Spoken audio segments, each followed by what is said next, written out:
नमस्कार मित्रांनो, दुहेरी मजा मितवा मालिकेच्या आजच्या भागामध्ये आता इथे राकेश हा अर्णवसमोर उभा असतो आणि राकेशला आता अर्णव म्हणतो की तू आमच्यासमोर कधीही आता टिकू शकणार नाहीस. कारण आता तो येऊन ईश्वरीसमोर त्याचा हातात हात धरतो आणि म्हणतो की तू एकटा आहेस आणि आम्ही दोघंही एकत्र आहोत, त्यामुळे कधीही तुझा आमच्यासमोर टिकाव लागू शकत नाही, कारण आम्ही एकमेकांच्या सोबत कायम आहोत. असं म्हणून तो तिचा हात हातात धरतो. त्याच वेळेला राकेश मात्र त्याच्याकडे रागाने बघायला लागतो, कारण ईश्वरी आणि अर्णव दोघंही एकत्र आहेत याचा त्याला खूपच राग येत असतो. ईश्वरी म्हणते की बरोबर बोललात सर तुम्ही, हा माणूस कधीही जिंकू शकत नाही, कारण आता त्याची वाईट कळा सुरू झाली आहे आणि काही झालं तरीही प्रत्येक गोष्टीत हा माणूस हरतच आलाय आणि आता इथून पुढे पण हा हरतच राहणार, कारण आपण दोघं आहोत एकत्र. समजलं?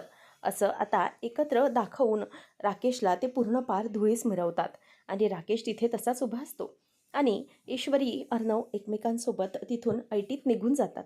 राकेश आता रागानेच तिकडे जे रिंगण घातलेलं असतं राखेचं तिथे पायाने अगदी उडवतात आणि चिडून तिथून तो त्यांना दाखवत असतो आणि राकेश म्हणतो, झालं आता हे काम माझं झालं नाही तर आता मी काय करायचे? मला खरंच खूप वैताग आलाय. आता पैसे जमा झाले नाहीत तर काय करणार मी? राकेशला मात्र खूपच टेन्शन आलेलं असतं. आजी इथे तिच्या रूममध्ये एकटीच बसलेली असते. गुरुजी जे काही म्हणाले त्याचे विचार तिच्या डोक्यामध्ये येत असतात.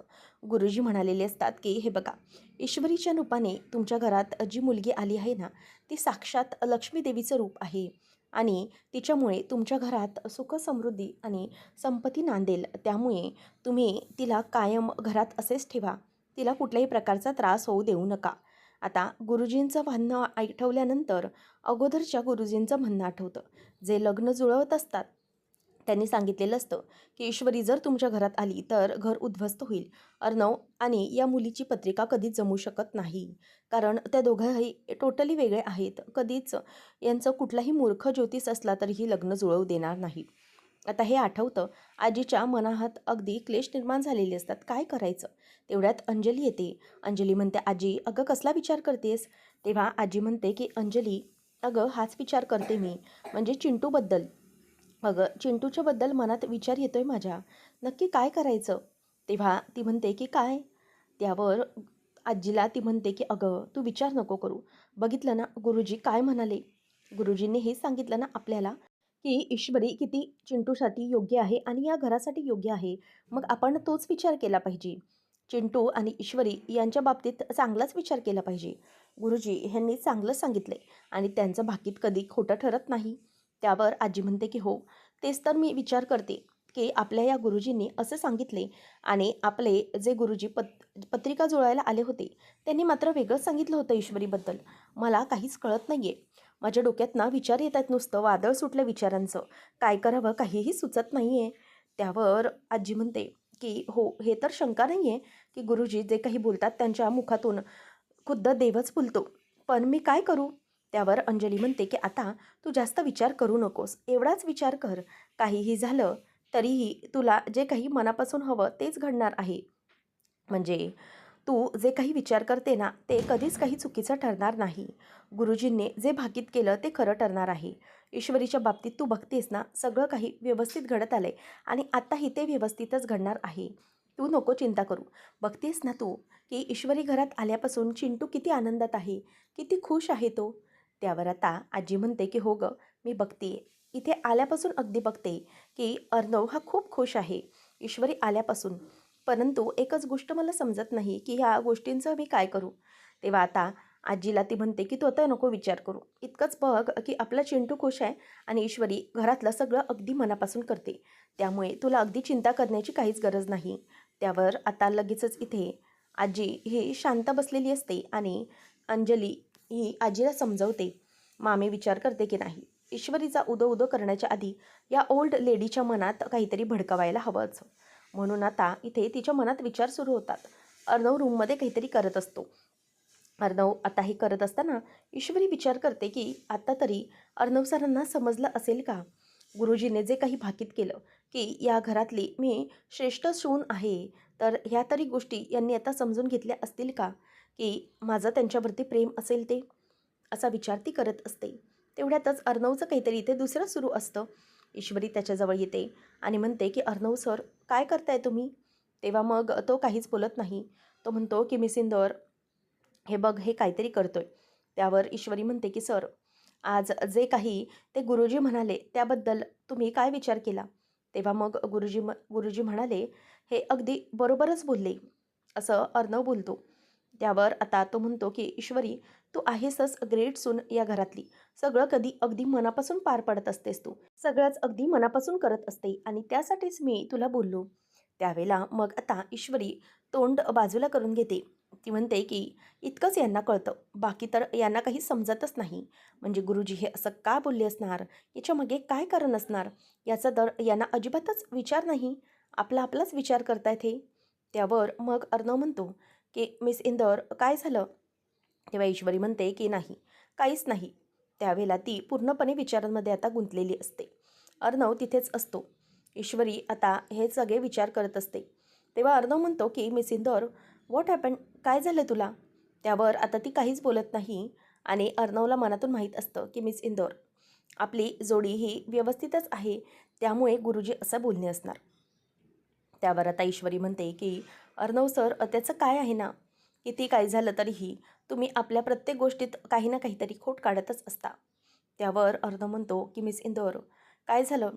गुरुजींनी तुला बेस्ट सून तर म्हटलं, परंतु आपलं नातं काय एक्झॅक्टली हे तर त्यांना अजून समजलेलं नसणार, बरोबर ना?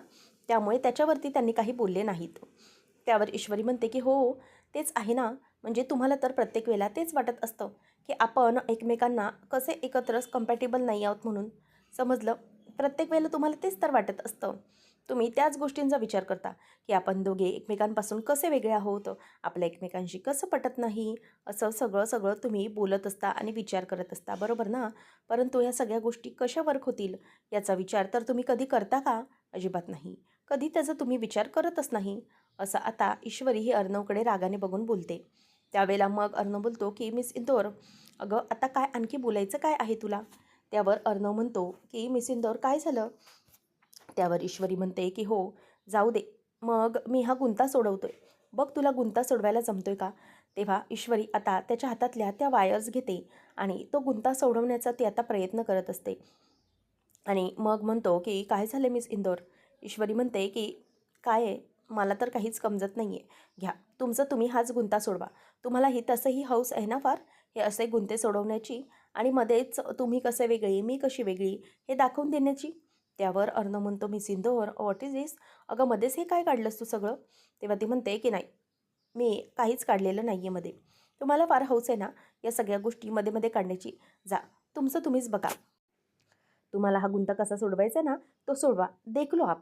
असं म्हणून ती तिथून आता रागाने निघून जाते. अर्णव मनातच म्हणतो की मिस इंदौर, हा गुंता तर सोडवायचा, परंतु तुझ्यासोबतच. आणि तो गालातल्या गालात आता हसत असतो आणि जे काही ईश्वरीच्या बाबतीत घडलंय ते आठवत असतो. त्यानंतर राकेश रूममध्ये फेऱ्या मारत असताना त्याला आठवतं की अर्णवने त्याला धमकी दिलेली असते की तू आता संपला आहेस, कारण की काहीही झालं तरीही तुझ्या मनासारखं काहीच होणार नाही. तुझे प्रत्येक डाव मी आणि ईश्वरी दोघेजणही हाणून पाडणार. तेवढ्यात तिथे तो विचार करत असताना अंजली येते आणि येऊन ती राकेशला घट्ट मिठी मारते. अहो, मला काय सांगू, आज ना मी खूप खुश आहे, मला खूप आनंद झाला आहे आज. किती खुश आहे मी सांगू.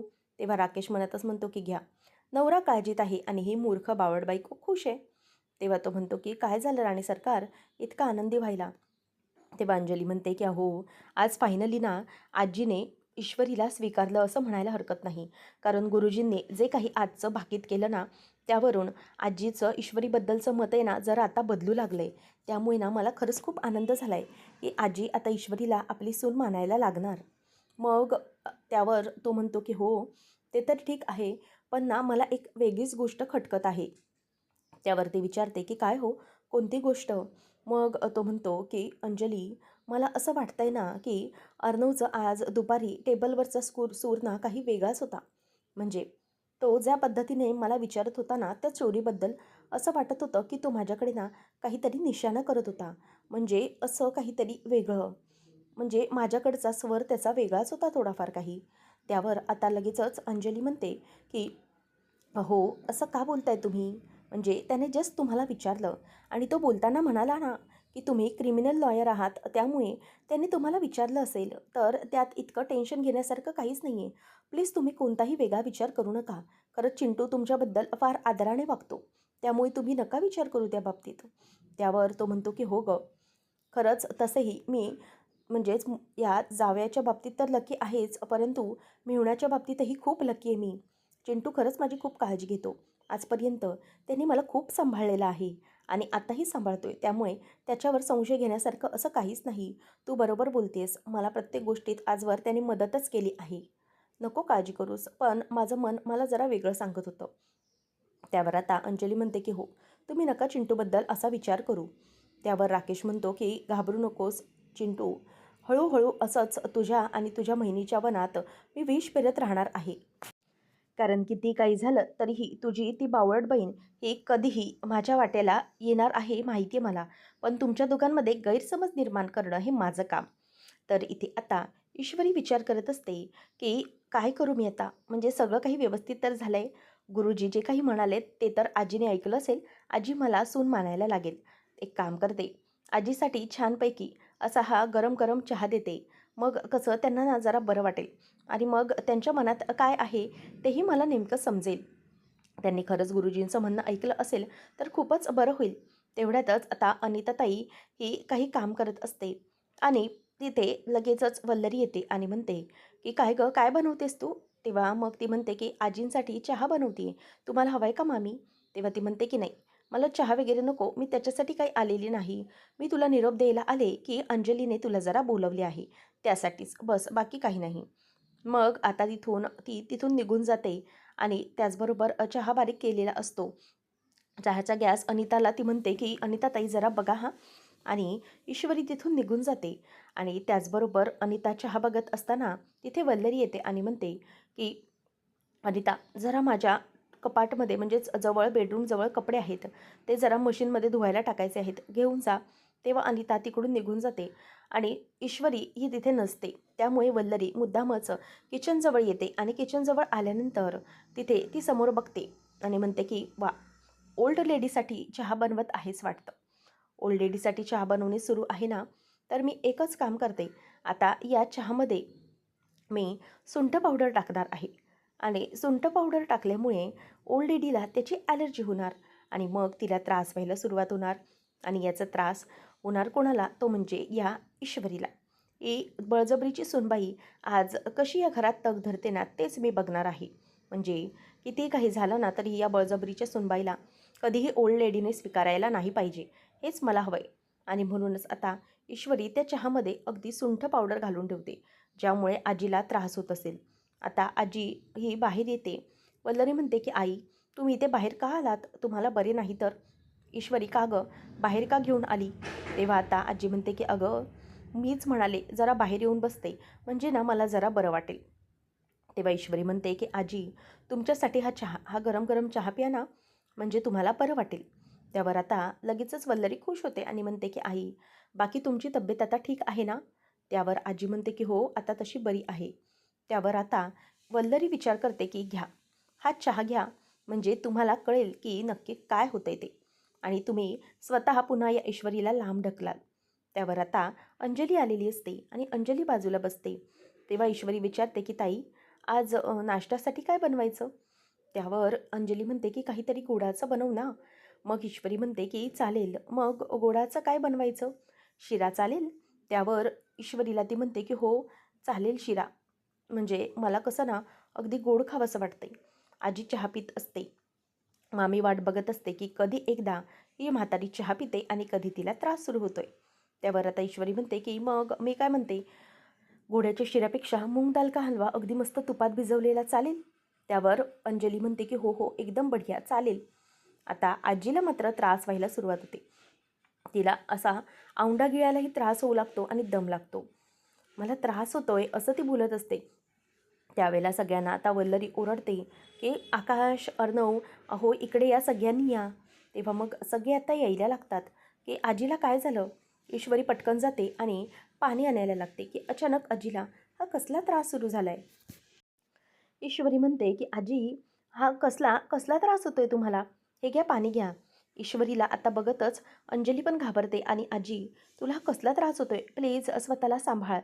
त्यावर आता आजी खूप दमल्यासारखी झालेली असते. अर्णव म्हणतो की आजी प्लीज हे पाणी पिऊन घे, म्हणजे तुला जरा बरं वाटेल, प्लीज घे हे पाणी. त्यावर आता लगेचच अंजली म्हणायला लागते की हो ना, काहीच कळत नाही आहे. आजीला त्रास सुरू झाला, कशाने काहीच समजायला मार्ग नाही आहे. चहा प्यायली आणि अचानकच तिला असा त्रास सुरू व्हायला लागला. त्यावर आता वल्लरी म्हणते की आजी अहो आजी काय होतंय. ती तिला शांत करत असते आणि तिच्या छातीवरती जो काही प्रेशर आलेला असतो तो हळूहळू बरा होत असतो. त्यावर अर्णव म्हणतो की आजी मी डॉक्टरला बोलावतो थांब. त्यावर आता ती म्हणते की अरे त्याची काहीच गरज नाही आहे, ॲक्च्युली चहामध्ये सुंठ पावडर होती, त्यामुळेच मला ही ॲलर्जी झाली आहे, म्हणजे मला त्रास व्हायला लागला. त्यावर अर्णव ओरडतो आणि म्हणतो की काय हे कोणी चहा बनवला, कळत नाही आजीला सुंठ पावडरची ॲलर्जी होते. त्यावर आता लगेच मामी म्हणते की अरे कोणी बनवला म्हणून काय विचारतोस, ही तुझी लाडाची बायको, तिनेच तर बनवला आहे हा चहा, या ईश्वरीनेच बनवला आहे हा चहा. तेव्हा आता ईश्वरी म्हणते की हो चहा मीच बनवला, पण सुंठ पावडर मी नाही घातली. त्यावर मग आता वल्लरी म्हणते मग कोणी घातली. अगं चहा तर तूच बनवला, मग या चहामध्ये सुंठ पावडर काय आभाळातून पडली का. त्यानंतर मग आता ती म्हणायला लागते की पण कळायला नको होतं का हिला, की सुंठ पावडर ही अशी कशी घालायची, काहीच कळायला मार्ग नाही आहे, म्हणजे हिने आजीची काळजी घ्यायला नको की नाही. मग त्यावर आता आकाश म्हणतो की अगं मॉम जरा थांब, पण ती ऐकायलाच तयार नसते. त्यावर मामी म्हणते की हे बघ अर्णव, मला एकच सांगायचं आहे की किती काय झालं ना तरीही हा त्रास हा होता कामा नये होता आजींना. त्यांना अगोदरच बरं नाही आहे, त्यात या मुलीने हे सगळं गोंधळ घालून ठेवलं. यातूनच दिसून येतं ना, की ही आजीची काय काळजी घेणार आहे. अर्णव, मी तर तुला सांगते खरं-खरं, की हिच्यावर ना अजिबातच तू भरोसा ठेवू नकोस. ही मुलगी ना खरंच मला तर खूप चिंता वाटते. त्यावर आता ईश्वरी म्हणते, की "खजाना गणेशजी की कसम, मी खरंच सांगते, मला नाही माहिती सुंठ पावडर कशी पडली ते." त्यावर आता वल्लरीला, मामीला ती शांत करत म्हणते अंजली, की "हे बघ मामी, अगं कदाचित चुकून वेलची पावडरऐवजी ते पडलं असेल, तर काय झालं?" त्यावर आजी म्हणते, की "हे बघ वल्लरी, तू आता शांत राहा आणि सून म्हणून या घरात शांतता ठेवणं हे जास्त गरजेचं आहे नाही का तुला? त्यामुळे तू प्लीज शांत हो." वल्लरी तावताव करत निघून जाते. नंतर आता आजी म्हणते की ईश्वरी प्लीज मला जरा दुसरा चहा आणतेस. आजी म्हणते की हो आताच जाते मी. आणि ती किचनमध्ये येते आणि त्याच वेळेला आता चहा बनवायला सुरुवात करणार तेवढ्यातच बाजूला मोबाईल दिसतो. ती म्हणते की हा मोबाईल कोणाचा आहे किचनमध्ये. त्यावेळेला ती बघते तर वल्लरीचा. ती म्हणते की अच्छा, म्हणजे मला आत्ता आठवलं, मामी इथे आल्या होत्या किचनमध्ये, तेव्हा त्यांनीच काहीतरी गडबड गोंधळ केलेला दिसतोय. बहुतेक त्यांनीच हे सगळं काहीतरी केलं असतं. आत्ता मी जाब विचारते. आता ईश्वरी मामीकडे येते आणि "आत येऊ का?" असं विचारते. तेव्हा मामी म्हणते की "काय गं, इथे काय काम आहे तुझं?" त्यावर आता ईश्वरी म्हणायला लागते की "मामी, अहो मी किचनमध्ये काम करत होते ना, त्यावेळेला तुमचा हा फोन तिथेच राहिला." त्यावर आता लगेचच मामी नाटक करून म्हणते की "माझा फोन तिथे?" तेव्हा आता ईश्वरी म्हणते की "हो, कसं आहे ना, आजीच्या चहामध्ये कशी अचानकच सुंठ पावडर पडली, तसाच तुमचा फोन ना अचानकच किचनमध्ये आला असेल, असं मला वाटतं बाबा." त्यावर मामी म्हणते की "अच्छा, म्हणजे तुला काय म्हणायचं आहे की आजीच्या चहामध्ये सुंठ पावडर मी घातली?" त्यावर ईश्वरी म्हणते की "मी कुठे काय म्हणाली? आता जे काही म्हणायचे ते तुम्हीच तर म्हणालात. मी तर काहीच म्हणाले नाही आहे की तुम्हीच असं काहीतरी केलं आहे वगैरे." त्यावर आता लगेचच मामी चिडते आणि म्हणते की "हे बघ ईश्वरी, तू ना जास्त आगाऊपणा करू नकोस, समजलं? आणि काय गं, तू करणार काय आहेस? आता चल, मी तुला सांगूनच टाकते की चहामध्ये सुंठ पावडर मीच मिक्स केली होती. मग आता काय करणार आहेस सांग मला." "मग तू काही करू शकणार आहेस?" "काहीच नाही. माझं काहीच वाकडं नाही करू शकत." ईश्वरी म्हणते की "हे बघा, मी करायला तर खूप काही करू शकते, पण लक्षात ठेवा, हे माझे घरातले आहेत, त्यामुळे तुमच्यामुळे माझ्या घरातल्यांना त्रास झालेला मला सहन होणार नाही. तुमचा जर माझ्यावरती राग असेल तर तो माझ्यावरच काढायचा. घरातल्या कुठल्याही सदस्यावर त्याचा राग अजिबातच काढायचा नाही. नाहीतर मग त्याचे खूप वाईट परिणाम होतील." तेव्हा मग आता ईश्वरीला ती म्हणते की "अच्छा, म्हणजे तू मला काय सांगतेस? तू मला धमकी देतेस का?"